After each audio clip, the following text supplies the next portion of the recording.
રાધે શ્યામ મિત્રો, કેમ છો? મજામાં જશો તો મિત્રો. પાછળ તમને ખબર પડી ગઈ છે કે આજનો વિડીયો આપણો શેનો છે. પડી ગઈ ને ખબર? તો આજનો આપણો વિડીયો છે કે હું ગીરના ફાર્મમાં આવ્યો છું અને તમને બતાવું કે અહીંયા કેવી કેરી હોય છે અને હાંક પડે પછી જ આને ઉતારવાની હોય છે. અને આ તમને આજે કેરી જ બતાવવાનો છું. ચાલો આપણે નીકળીએ તે બધી જોઈએ. જો આ બાજુમાં તમે જો અહીંયા હું તમને જો આ બધી ગોળ દોડીની કેરી હોય. હવે આ કેરી હજી એ લોકો ઉતારતા નથી, કારણ કે એનો એક નિયમ હોય છે કે શાંખ પડી જાય ને એટલે કે એક પાકલ કેરી આંબામાં ખરી જાય ને પછી જ ઉતારવાની. હવે આ કેરી જો આવી કેરી બજારમાં આવે છે. જો તમારા ઘરે આવી કેરી આવતી હોય તો લાઈક કરી દેજો. આ ભભૂતિવાળી કેરી કહેવાય, ભભૂતિવાળી. જો આ બધી એવી જ છે. અહીંયા આ બાજુ જો ભાઈ. હવે આ કેરી જો, હવે આને કાંઈ પાકતા વાર લાગે. જો ભભૂતિ માલ, ભભૂતિનો માલ. હવે આ બાજુ જો ઉપર નંગના નંગ, ભાઈ જબરી કેરી હો. બાકી હવે તમને આખો એક સીન બતાવી દો. જો આખો સીન છે વાડીનો. હવે આ બાજુ રાવણા છે. પહેલાં આપણે હાલો એ જોઈ આવી અને રાવણા હોય પેટ પૂજા કરી લે થોડીક, તો આપણે ત્યાં જઈએ. હાલો પછી તમને બતાવું.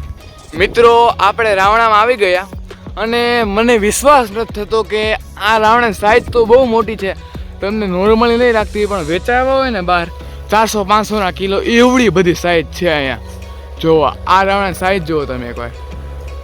ભાઈ અહીંયા જુઓ. હમણાં જ આપણે એક બે ઉતારીએ અને ખાઈએ. જુઓ ખરા અહીંયા ઉતારવા આવ્યો તો કેરીનો વિડીયો પણ ઉતરી ગયો, રાવણાનો વિડીયો. હવે અહીંયા જો આ બાજુ કેરી તો જો એકવાર. જો આ બધી ભભૂતિનો માલ, એક્સપોર્ટ ક્વોલિટીનો માલ છે. હું તમને એટલા બધું બે દેખાડું છું કે હાંખ પડી હોય ને તો મારે તમને દેખાડવા થાય. હવે થોડું ગોતવું પડશે પણ મળી જાય એ ફાઇનલ છે. આ લોકોએ પાછી હમણાં ઉતાર લીધી હતી. હાંખ હોય ને નીચે પડી હતી એ બધી. હવે જોવો જ ખરા આ બાજુ ફાલ. ભાઈ દેખાય છે આ બધું? દેખાતો જોઈએ ને. જોવો જ ખરા આ બાજુ. ભાઈ ડાયરેક્ટ કંઈક પડી નહીં હોય એટલે નથી. કાંઈ વાંધો નહીં મિત્રો. હવે તમને હું હાંખ મળશે તો બતાવીશ. બાકી આપણે આ રાવણા છે તે ઉતારી અને હું તમને અત્યારે ઉતારું અને ભાઈ તમને બતાવું કે કેવા સ્વાદમાં છે અને તમને રિયલ સાઈઝ કેવો હાથમાં રાખીને. તો ચાલો હવે રાવણા એક બે ઉતારવાની ટ્રાય કરીએ. ચાલો હવે ઉતારી જાય પછી બતાવું. અત્યારે મેં જો રાવણા ઉતારી લીધા છે આપણી પોટલીમાં. તો હવે તમને થોડાક બતાવી દો કે કેવા છે. તમે જોઈને આશ્ચર્યચકિત ન થયો ને તો મારું નામ ઓમ નહીં. જોજો તમે ખાલી આ તો મેં એને કેચ કરીને ઉતાર્યા. હવે તમે આના નંગની સાઈઝ જુઓ એકવાર. આ જુઓ તો ખરા. મારે આમ ઊભું કહો તો આ એટલું મોટું છે.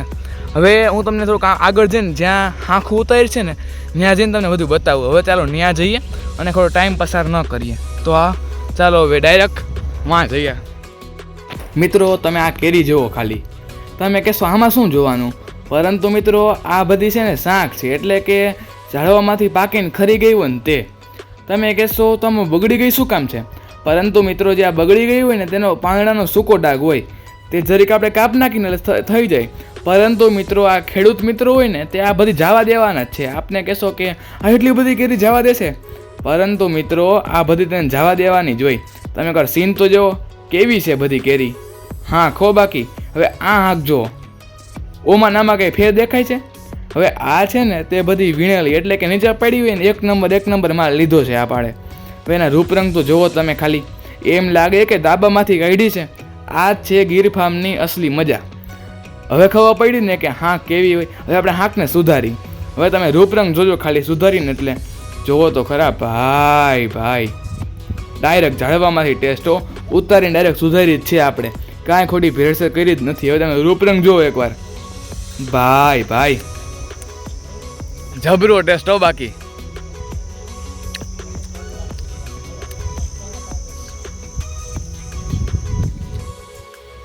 હવે મિત્રો આ કેરીનું તમે ખાલી ફળ જુઓ. તમે એની સાઈઝ તો જુઓ. આવા આપણે બજારમાં તો આવે છે, પરંતુ એનો આવો સ્વાદ હોતો નથી. હવે હજી આ ખેડૂત મિત્રોએ અમારા સંબંધી છે ને તેના કેરી ઉતારી નથી. હજી તે રાહ જોવે છે કે હજી વધારે કણે ચડે અને પછી ડાયરેક્ટ બોક્સમાં ને બોક્સમાં પાકી જાય. હવે તમે જોવો ખરા, આવું ફાર્મ છે આખો નજારો.